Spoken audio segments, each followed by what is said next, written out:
Being 210% honest, the AR-15 is literally the black people of guns. Hey loves, I'm Jay and I demand to feel safe in my own country, and you can too.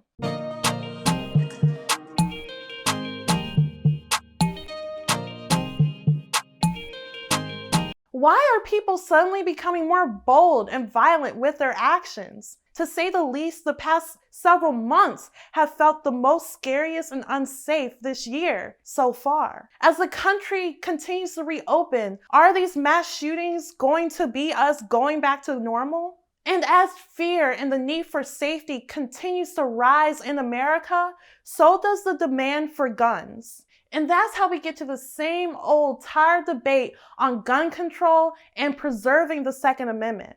The question still remains, how do we decrease gun violence in America while still respecting the civil liberties of law-abiding citizens? How do we stop these violent people from getting access to AR-15s? Also, what is an AR-15? Seriously, what is an AR-15? I have no clue what that is. I mean, I know it's a gun, but that's about it. I grew up in the liberal world. I wasn't really taught about guns. All I was told is that they were bad and they lead to mass shootings. I was told that people who defended the Second Amendment didn't care about innocent people being shot at the grocery store or at concerts, or little children being shot at schools. I always wondered, why do you need a gun in the first place? And why wouldn't you want restrictive laws if it would prevent the next mass shooting? And that's the problem. We're all trapped in our political silos and we're not really educated on each other's sides. In order for us to actually have a productive debate about this topic, we need to all put aside our egos and actually talk to each other and educate each other. And that's why I decided to sit down with Dahyanni Graham, a corrections officer, pro-Second Amendment advocate, and business owner of the Daylitefirearmtraining service, a gun safety and licensing program. Hey, Dahyanni, thank you so much for sitting down with me. Thank you for coming here to educate all of us about guns in America. First off, how do you relate to this topic? So I am currently employed with the Department of Public Safety and Correctional Services as a correctional officer, but my collateral duty is a firearm instructor. I also have my own business where I instruct firearm safety, handgun qualification license, as well as permit to carry classes. I have about 8 years of working within firearms. I didn't grow up on guns, from the suburbs. So, we don't do too many guns out there, but it became a passion as far as safety and understanding goes. I just want to hop right into it. There are a lot of mass shootings in America, and Yes. I want that to end. But you cannot have a productive conversation on gun violence in America without being educated on guns, on gun laws, and the complexity of the issue. So I'm going to just say, what is an AR-15? I don't know what an AR-15 is. Okay, so being 210% honest, the AR-15 is literally the black people of guns. That's what it is. It's the black people of guns. It looks dangerous. It makes people uncomfortable, but it's no different than a regular hunting rifle. They shoot the same caliber. They shoot the same consistency. It is not a military grade weapon. It looks like one, but it is not nearly. M4s, M16s are military grade weapons. Civilians are not allowed to have those. In the news and the media, I've heard that it was a military grade weapon, or compared to a military grade weapon. It's like buying a Gucci purse from the thrift store. You paid $25. It looks like Gucci. It's not Gucci. There's very, the seams aren't the same. The quality isn't the same. The AR-15 does not shoot at the same capacity as a military grade weapon. It also has the same rounds as regular hunting rifles. It just looks aggressive. It looks cool, so people want to buy them. It's legit just the black people of guns. They think we're dangerous because we're just standing there just being. No, right. We're not dangerous more than anyone else is dangerous, but the stigma has already been placed on it. So it's hard to fight against it. I want to hop down to Black people and guns in general. So when I think about being Black in America and owning a gun, the first person who comes to mind is Philando Castile. I also think of Breonna Taylor's case. I believe that maybe she would have gotten justice if, you know, her boyfriend wasn't trying to protect their home, which is ridiculous because everyone has the right to protect their homes. And he didn't know who was coming in the house. He thought it was a break-in. How can we protect ourselves? Are there laws to protect us so, you know, we're not? Absolutely. So the first thing I'm going to say is that, you know, Philando Castile's situation was, it was tragic and it was wrong. The laws are in place to keep those things from happening. That's a training problem with officers. Officers need to meet us with the same force that they would meet anybody else that they greet with a traffic stop, you know, because that's all it was a traffic stop. I will also say that in the state of Maryland, you're not required to disclose if you have a gun. You're not required to. And honestly, I don't. I get pulled over, my weapon's on my hip, I don't tell the officer I have a gun. Now, if we get into me having to step out the vehicle and things are escalating, now I'm going to disclose. And I'm going to, you know, try my best to not get shot. But honestly, you never really know, depending on people, right? As far as Breonna Taylor's situation, they were never going to give her justice. That was never going to happen. And I say that because too many people made mistakes in that chain of command.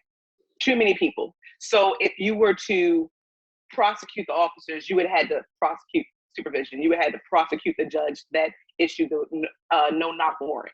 There were too many people in that line that would have gotten hit. So they were never going to do that. But I will say he did get off. The boyfriend that shot back, because they were trying to put charges on him. They were trying to arrest him. He beat everything. And I think he's actually suing for damages because you put me in handcuffs, wrongfully so. But as far as being Black and gun ownership, America needs to see it more often. They don't see it unless it involves a crime. So they already have the stigma behind it that Black people, guns, violence, jail.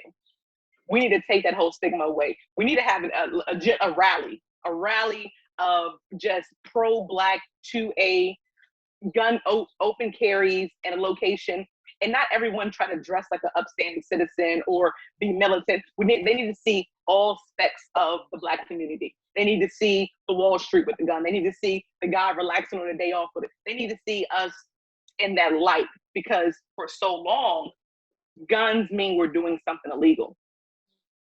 We have to change the image of. And that's why more Black people need to own guns. And now is the best time than ever to keep pushing, because we're being heard now. We're being listened to. Let's start talking about 2A. You're a pro 2A advocate. There's the challenge in America of doing things to decrease gun violence in America, decrease these mass shootings in America, while still protecting the civil liberties of law-abiding citizens. How do you grapple with that as a pro 2A advocate? People on the left feel that if you're pro 2A, you want everyone and anything to have a gun moving. Pro 2A feel like if you want to incorporate stronger background checks, that you're trying to take their guns. We need to eliminate that thought process, because it's not true. It's not true. A lot of people that are pro 2A do believe in background checks. Like, realistically speaking, if you have to get a background check to work certain jobs, or you have to go through driving school in order to drive a vehicle, why shouldn't you go through a school to learn how to shoot and to learn how to be safe with it? So we need to eliminate that thinking, first of all. Like, you're not one end or the other end. You can meet in the middle, and that's what we need to start, focusing on, and not allowing the news media, because that tends to be everyone's outlet, news media, as far as what I believe. Fox runs one direction, CNN, MSNBC runs one other direction, and people are very much more centered than that thought process. So I am pro 2A. I believe that everyone should have one, mainly because police are reactive. Police come after you've already needed help. And if you're in your home and the police, it takes at minimum 11 minutes to get there, that 11 minutes is a lifetime if you're being hurt. So that's where I believe. I'd rather have my weapon and not need it than to need it and not have it. So I do believe in 2A. I do believe that weapons should be issued, people should be allowed to buy weapons. I also believe that there should be background checks. I do. Everyone should not have a gun. We could walk in that direction, that federal background checks across the board are mandated. I don't have a problem with that. I do have a problem with them saying, oh, well, you can't buy this certain type of gun because it looks scary, or the idea behind it is scary. The problem in Baltimore City, I won't talk about Baltimore City, I can't talk about the state as a whole, but in Baltimore City, there's a lot of unregistered guns. There's not a lot of legal owners, and mainly because, one, the resources of attaining are limited. They're limited. Number two, we have a justice system that puts our young men and women with a criminal record, and you can't buy a gun if you have a criminal record. You can't. If you have been committed a felony or a violent crime, you cannot be a gun owner in the state of Maryland. If you know you're going to get just probation, and even if you really didn't do anything, people will take that plea just for the 90 days probation or the community service. I had a friend a few years ago, and her son and his friends were just being stupid kids out one night. They were out late, having a good time, and they were knocking on people's doors and they were running. They were knocking on doors and they were running. They were being kids. But a woman had said that they had assaulted her and ran on top of her car. She had made this statement to the police, so they came, they arrested him, and they were like, well, we'll just give him community service if he's guilty. And she was thinking about, accepting it. I was like, you better not accept that. If he told you this is what he did, and he knows that it's all he did, go through the process. Go through the court, go through the legal fees, go through all of it. Don't just accept that because it's just community service and it'll fall off his record when he's 18. Don't. So she didn't. She actually went through the process and got the attorney and went through the whole thing. And what absolved the boys was someone's Ring camera had caught the whole situation and showed the woman was lying. Had she just accepted it and went on about her business, like, well, that's community service, it's nothing, it'll go away when he turns 18, he would have a criminal record. But we as a community are taught that, like, let's take the path of less struggle to avoid the actual struggle. No, go through those struggles. Because if you're not guilty, don't take a guilty. But those guilties don't allow you to be a legal gun owner when you are of age to buy. So we have an influx of illegal weapons on the street because these young people see them on TVs, they see them in music videos, they see them in rap videos, and they want to attain that, but they don't know how to do it. They don't know that there's a legal way that I can own a weapon at home, because for so long I've been told that you shouldn't do it, or you're going to go to jail if you play with guns. So if we actually educated our population on the legal process and then worked on hyper-incarceration of our people, over-policing in our communities, and destigmatize the fact that a Black person with a gun does not equal violence, gang membership. It doesn't equal dangerous. It doesn't equal dangerous. And that's what we have to, as a community, not just allowing, politicians to come in and say, hey, we as a community have to start teaching. Guns don't kill people, people kill people. So what's leading to gun violence, in your opinion? Mental health needs to be attacked. Mental health needs to go out there. People need to stop ignoring the telltale signs of these people that are hurting people, because there's telltale signs. You work with people, you move around people, you have children in environments. Start paying attention to those signs that something isn't right. As well as, I'm going to say, like, the internet is beautiful. Like, I love how the internet connects people, and technology has definitely pushed us forward 100 years so. But it's also given those radical people a platform for themselves. So now they don't have to go wide and far to search people that are like-minded. There's a small group on a small dark part of the internet that they all go to. And some people are there just talking, and some people are there are really like wanting to plan their next steps. And I'm not sure if there's a way we can have ways of the internet controlling that part, because now you're starting to, people want to bring up, the First Amendment, the freedom of speech is the government's inability to stop you from talking. That's what the freedom of speech is. It's not me as a business owner saying, I don't like what you're saying, you can't say it on this platform. They're allowed to do that. They're allowed to do that. The government isn't allowed to do that. Right. That's the difference. So it's up for Silicon Valley, for these technology companies to also take responsibility for their part, providing a platform for these extremist groups. Also, I'm going to say that we need to step into these groups, these extremist groups, these extremist ideas. I intentionally befriended a white nationalist on Instagram. I intentionally did it because I genuinely wanted to see the mentality behind it all. I wanted to know, how did you get to this place that you're in right now? And I'm saying that it's fear. It's fear as to why a lot of them feel the way they feel. They don't really have any proof as to, oh, my race is being taken over. It's not proof. It's not logical.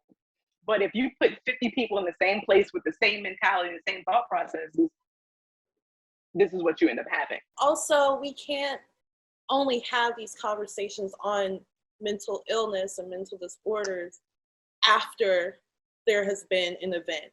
We have to talk Absolutely. about it and destigmatize it before, so we can intervene and people do feel empowered not only to seek help or ask for help, but to help. We need to address not the tools being used to hurt people, but the reasons behind it. Because a gun, a knife, a bat, crowbar, those are just tools of the person that's trying to hurt someone. We need to get the people that are actually trying to hurt people and stop them before they get there. Let's get into what you do in your company. So you said you train children? Yes. I'm very passionate about safety. I'm very passionate about safety because I want to say it was Reagan's wife back in the 80s that I'm not that old to really know for sure. But back in the 80s, she had a war on guns, because a lot of children were shooting themselves. So there are a lot of safety modifications added to handguns nowadays that help prevent that from happening. But what truly helps prevent gun victims and gun violence is knowledge. Knowledge is always going to be powerful. So teaching safe handling, teaching, sight alignment, trigger control, teaching to keep your finger off the trigger if you don't want to actually shoot the gun. Like, I think there was a video that circulated the internet of the lady in the back seat. She was waving the gun around and she shot the guy in the head in the front seat. She didn't mean to, but her finger was on the trigger. That's the first thing as a firearm instructor that I'm like, take your finger off the trigger if you're not going to shoot. Do not even put your finger in that guard. So that's really important to me, especially when it comes to children. I want them to understand that this is a dangerous weapon in the wrong hands. And in your hands, you are in complete control of this weapon. So I instruct children. I've had students in their 70s, 60s. I don't have an age limit. If you as a parent feel that your child is mature enough, it's a maturity level to handle a weapon, then absolutely, I will instruct. For someone like me who knows nothing about guns, who never even touched a gun before, and is interested in your program, how do I get started? How do I join your program? So first thing, you can contact me at 240-278-7826 via text or call, or email me at daylitefiretraining@gmail.com. That's DAYLITE firearmtraining@gmail.com. As well as I have an Instagram, Daylitefirearmtraining. I will work with people. I care more so about your understanding and your knowledge and confidence, because confidence comes into play a lot, especially when you're protecting your home. I also cover what to do after bang, because that's also important. It's a mental and an emotional and a physical change that's going to happen. And you need to be equipped that, if you've never taken a life, it is going to affect you. Talk to someone. Go talk to a professional and work through those emotions, because people genuinely, I'm going to say this may be far-fetched, but people genuinely don't want to hurt other people. In large. Let's not leave that small section of society alone. But in large, people generally don't want to hurt other people if they don't have to. So I cover training. I cover, the mechanics of the weapon, how to safely handle, how to accurately shoot, because a lot of us out here just squeezing the trigger and the gun's just going off and you're not really knowing what you're doing with it.